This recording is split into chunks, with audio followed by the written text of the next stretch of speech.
Thank you, everybody. Thank you for joining me here as we unveil two brand new European brews. First up, we have a AC Milan malt, and we also have an Ajax ale. They're very, very good, almost as good, in fact, as the 6 points we picked up against them last time out. Jarune, za tebe mi dijete diše, tu je važno samo jedno, nogomet i ništa više.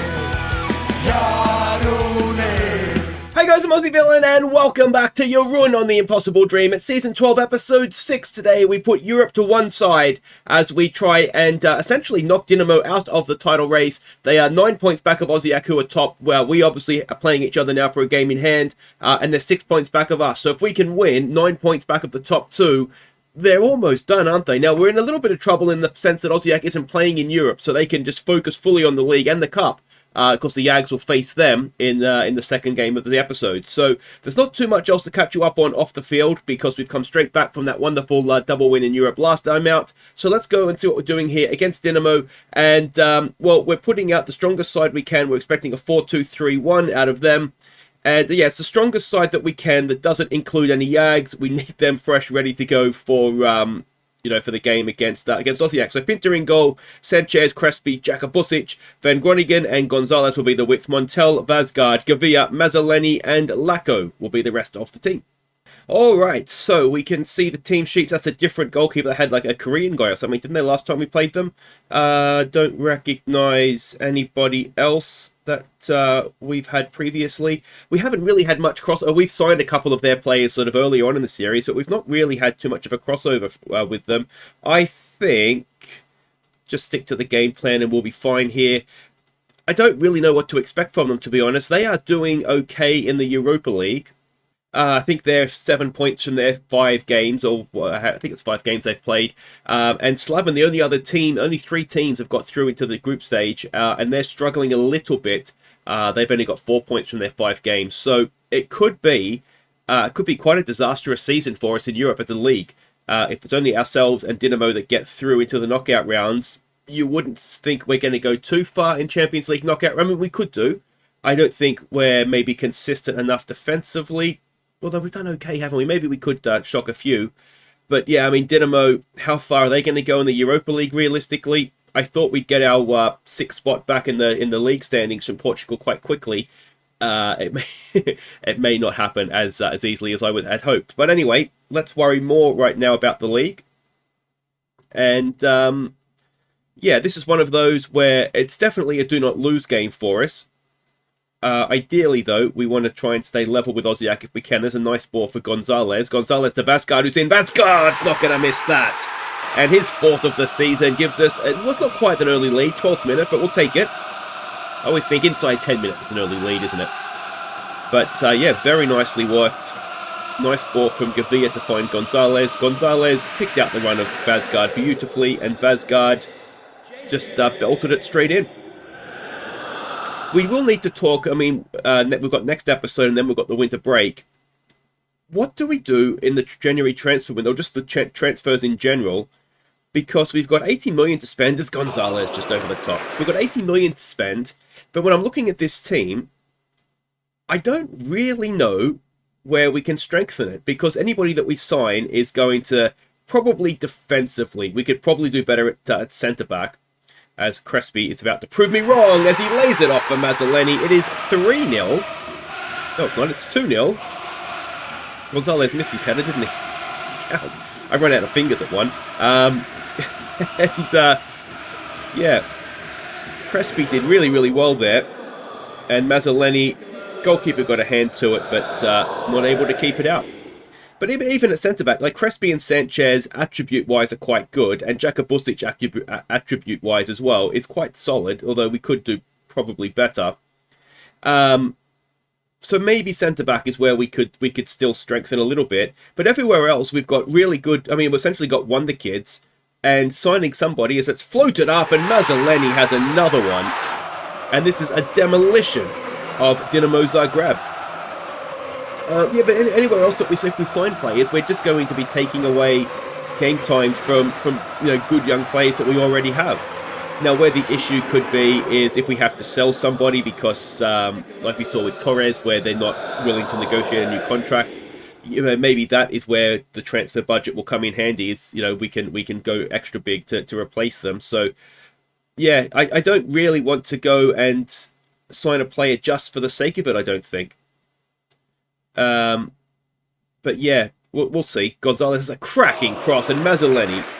I mean, he should have done better with that, shouldn't he? It was an absolute peach from Julian Gonzalez there. Again, another one. Just looking like he's going to be a very special player. So, yeah, Mazzoleni, that was for a hat-trick too.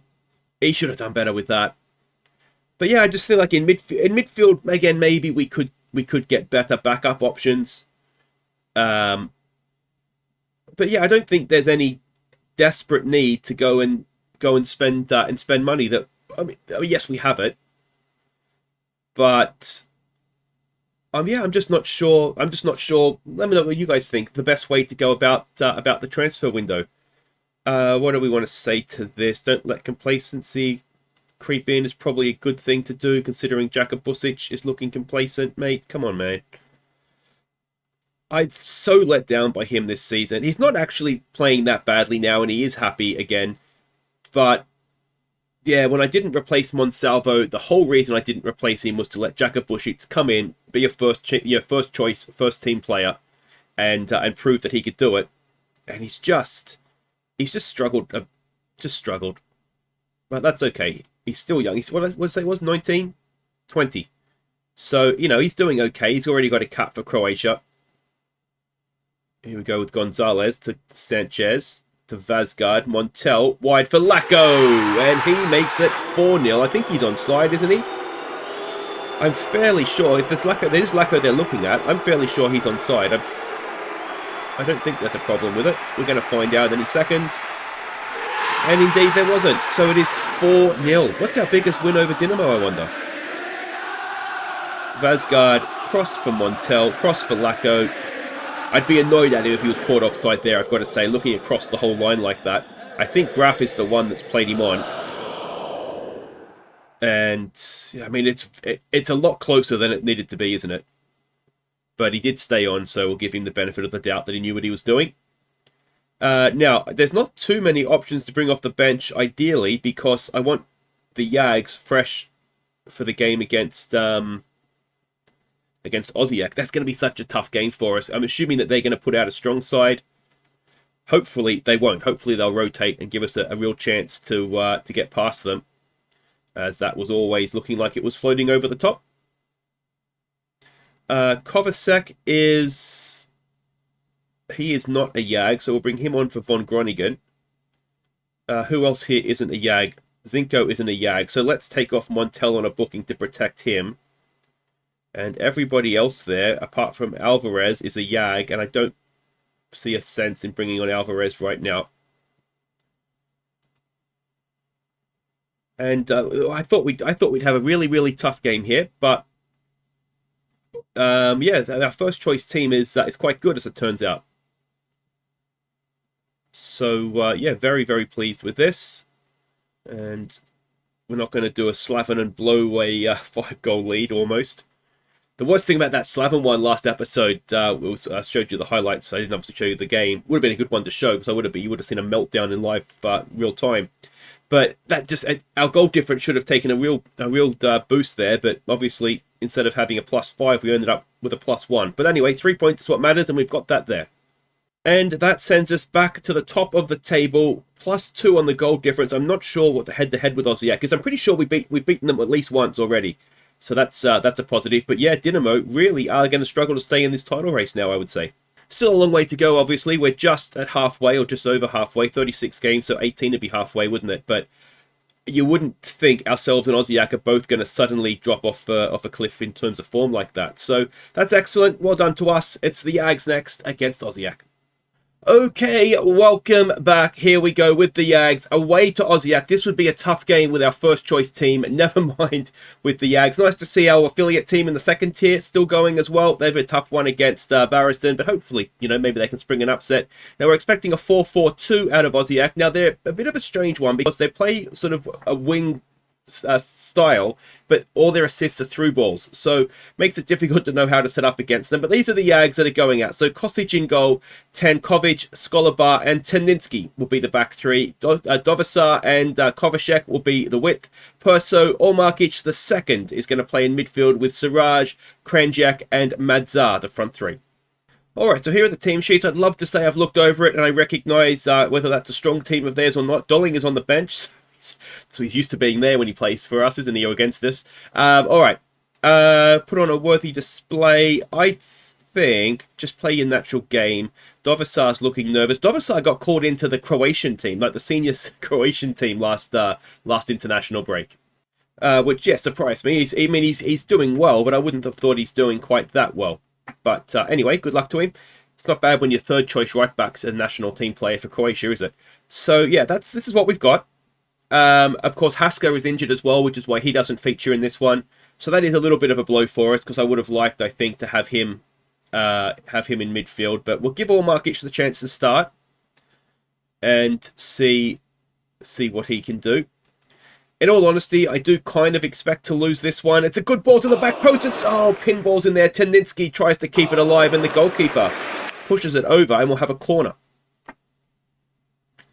Madzar to take towards the back post, and it is flicked away. Perso picks it up, and it's Tankovic. Can he get a ball across? It is blocked behind for another corner. So this is good early pressure for us. Madzar will take it again. Again, we go towards the back post. Again, it's headed away. Perso will pick it up. And here we go with Dovisar, and that ends the highlight. And now we've got defending to do. This is where we might struggle a little bit, as that's a good cross in. Kostic can't get there. And it's a simple goal, but it was a good cross. It was a good header. And Kostic, unfortunately for him, and possibly us as well, is not really match sharp. I don't know if he could have done much about it. Anyway, it's just a very good header, isn't it? It's a very good header. It's the sort of goal you'll always be disappointed to concede, but sort of executed to perfection, really, from their point of view, wasn't it? Tankovic, mate, you're a centre-back. Get back there. Can Ormarkic throw in a tackle? Not quite. Kovacek. Oh, that's offside. If he's not behind the ball, it's offside. And we're 2-0 down. Okay, so this is going well. So let's trap them outside. And let's not pass into space. See if that works for us.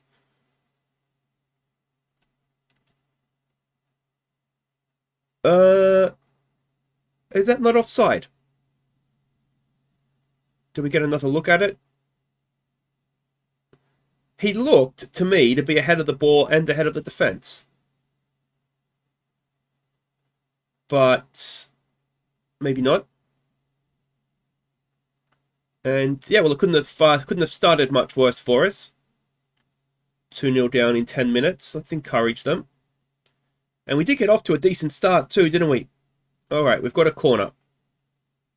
Tankovic is the big threat. Teninski's not bad in the air either. And that is again headed away. Perso again will pick it up. What can we do differently here?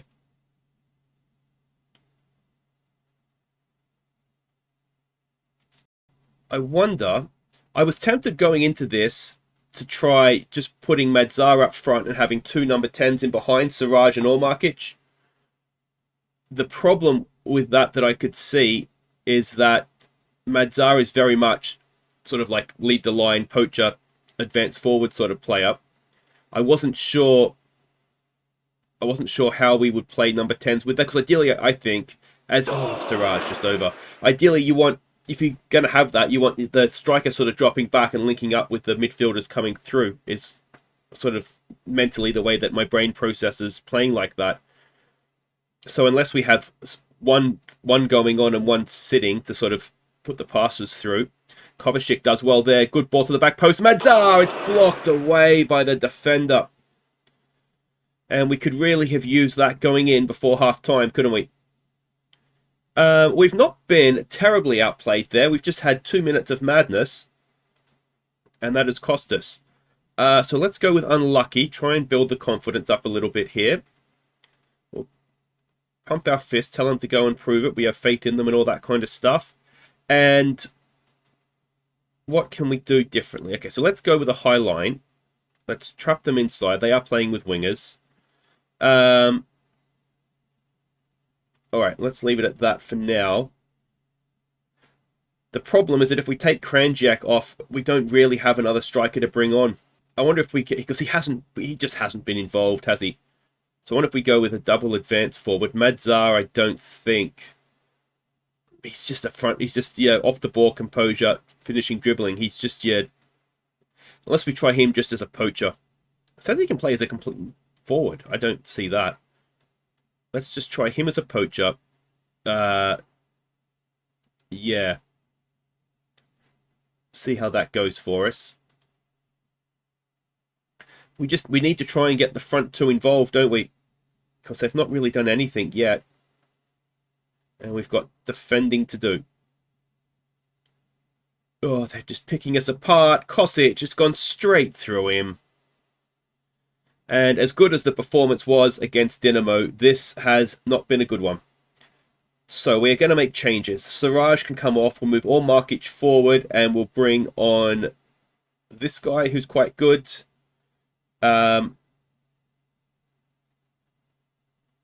Let's pause this and have a think. Dovasar's not playing well. He's on a booking. Okay, so you know what we're going to do? We're just going to try something. Pavlos is a very good player. He just never gets the chance to play.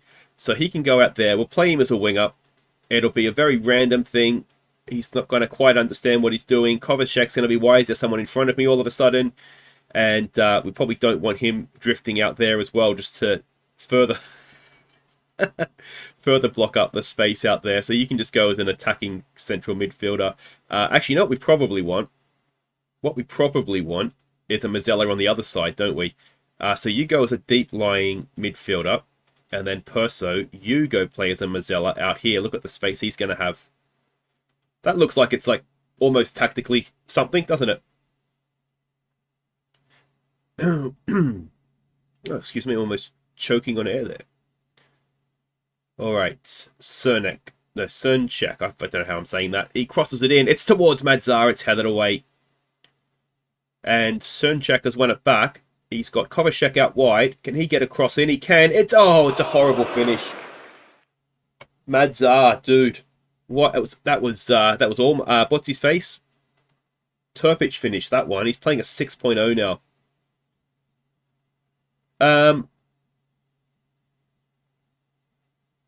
I mean, at that point, do we even leave him out there? Do we just bring on Burkic?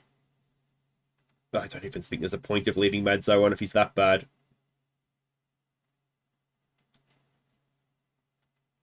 All right, come on. We need a goal very, very soon if we're going to get back into this, don't we?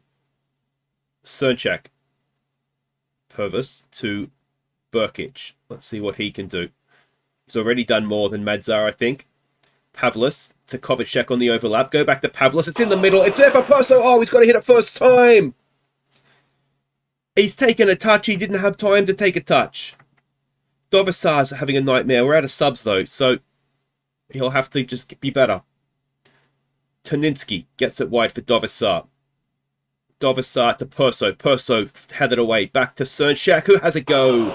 Not a mile away, but also not in the back of the net. Well, we're looking better playing in this sort of random concoction that we've brewed up here, but I mean, it's not enough, and there's still a threat. Oh, Kosic. I should have organised a friendly just so he had some game time. Because that looked a save that should have been. That's 2 or 3 of them now that really you think he probably should be saving. Oh, I could save that. Come on, man.